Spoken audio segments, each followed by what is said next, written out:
اگر آپ میٹاورس میں لوگ بلڈنگس خرید رہے ہیں, میٹاورس میں لوگ جس طرح ہم ریئل لائف میں انویسٹمنٹس کرتے ہیں, اب وہ میٹاورس میں ایک ڈیجیٹل ورلڈ میں لوگ انویسٹمنٹس کر رہے ہیں. ایون ریئل اسٹیٹ کنسلٹنٹس ہیں پراپر جو آپ کو گائڈ کرتے ہیں کہ کس طرح آپ ورچوئل ریالٹی میں میٹاورس کے اندر اپنا پلاٹ خرید سکتے ہیں, اس انویسٹمنٹ پہ آپ کو کیا ریٹرن ہوگا. ایک ایگزامپل میں آپ کو چھوٹی سی دیتی ہوں, اس کو کانسیپٹ کو کہتے ہیں ایسٹ ٹوکنائزیشن.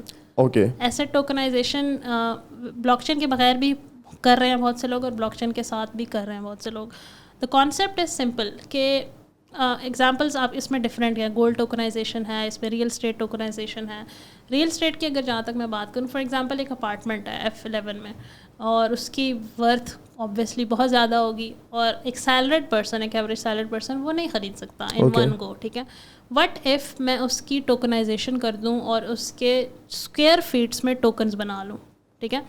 تو فار ایگزامپل اگر میں پورا اپارٹمنٹ نہیں خرید سکتا, میں 1 اسکوائر فیٹ ضرور خرید سکتا ہوں, ٹھیک ہے. سو اس کی ٹوکنائزیشن اس طرح سے ہوئی ہے کہ کافی سارے لوگ مل کے اس میں سے اپنے اپنے اسکوائر فیٹس خرید لیں, اور اس کی ویلیو وہ ایک کانٹریکٹ بیسس پہ ہوتی ہے کہ یہ سارے اس کے شیئر ہولڈرز ہیں. Some people work towards building their own apartment and some people actually get it in shares. اور اس سے یہ ہوتا ہے کہ فار ایگزامپل آج اس کی ویلیو 1 اسکوائر فیٹ کی ویلیو ہے 500 روپیز, آفٹر 1 ایئر اس کی ویلیو ہوگی فار ایگزامپل 5000 روپیز. تو وہ ڈیوائڈ ہوگا کل کو when it sells out on the shareholders. So this is the whole concept of like tokenization in real estate tokenization. اچھا, ریل اسٹیٹ, یہ tokenisation کن انڈسٹریز میں ہو سکتا ہے؟ یہ ڈفرینٹ انڈسٹریز میں ہو سکتا ہے. ایون فین ٹوکنائزیشن ایگزسٹ کرتی ہے. سو ایک پلیٹ فارم ہے سوشوز کے نام سے, SOCIOS, socios.com. اس میں میسی ان کا برانڈ ایمبیسڈر ہے. سو کانسیپٹ یہ ہے کہ ہم ریسنٹلی ڈفرینٹ سیلیبریٹیز کے ہم فینز ہیں. For example growing up I was a fan of Atif Aslam, لیکن ود اپارٹ فرام ہیپینیس اور اس طرح کی چیزیں جو مجھے اس کو سننے میں اور اس پہ ٹائم لگانے میں ملی, مجھے مانیٹری بینیفٹ کوئی نہیں ہوا, ٹھیک ہے. Now with fan tokenisation the concept is changing. اب اگر عاطف اسلم کے تب فینس ٹوکنز اویلیبل ہوتے اور میں وہ فین ٹوکن خرید لیتی, تو جیسے جیسے عاطف اسلم کا فیم بڑھتا جائے گا ویسے ویسے اس کے فین ٹوکنز کی ویلیو بڑھتی جائے گی, and I get benefit out of it. So these sort of tokens now exist. So celebrities like Ronaldo, Messi, ان سب کے tokens exist کرتے ہیں and people actually buy it. اور کتنے کا ایک ٹوکن ملتا ہے ویسے؟ It depends. Millions of dollars میں worth ہے کچھ tokens کی جو بہت heavy celebrities ہیں. It really depends on کہ celebrity کی اس وقت worth کیا چل رہی ہے اور tokens کی worth کیا چل رہی ہے.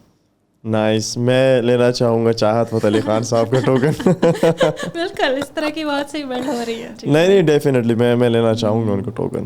سو یہ this is quite fascinating. I mean okay, میرا ایک کویسچن ہے. مثال کے طور پہ ایک آپ کرنسی خریدتے ہیں نا, مطلب کرنسی آپ کے پاس جیب میں 1000 روپے پڑے ہوئے, تو اس 1000 روپے کا مطلب ہے کہ آپ کا 1000 روپے کا سونا ہے بینک کے پاس. یہ کانسیپٹ ہے رائٹ. آپ اگر کوئی ٹوکن خریدتے ہیں گولڈ کا, تو اس کے بیک پہ ریئل گولڈ ایگزسٹ کرتا ہے. اس کے بارے میں بتائیں کہ کس طرح. 2 پارٹیز انوالوڈ ہوں گی. ایک وہ ٹیک فرم انوالوڈ ہوگی جو ٹوکنائزیشن بلڈ کرتی ہے. UAE میں ایسی بہت سی گولڈ ٹوکنائزیشن فرمز ہیں, لیکن ان کے بیک پہ کوئی تھرڈ پارٹی ہوگی جن کے پاس اسی کوانٹٹی کا ایکچوئل گولڈ آپ کے اس کا پڑا. تو گورنمنٹ ریگولیٹ کرتی ہے اس چیز کو. Okay. And what about in Pakistan? Pakistan میں کرنٹلی نہیں ہے. ہوا ریسنٹلی یہ ہے کہ SSCP نے ریسنٹلی ایک نکالا ہے سیف انوائرمنٹ, جس میں ایکسپیریمنٹیشن کے لیے صرف, کیونکہ پاکستان میں ریسنٹلی کرپٹو بین ہوا ہے. سو اس میں ٹوکنائزیشن میں بلاک چین کرپٹو انوالوڈ ہوتی ہے. سو اگر اس کے بغیر بھی ہو سکتی ہے, بٹ Web3 میں جنرلی جو مین لیئر ہے دیٹ از کرپٹو.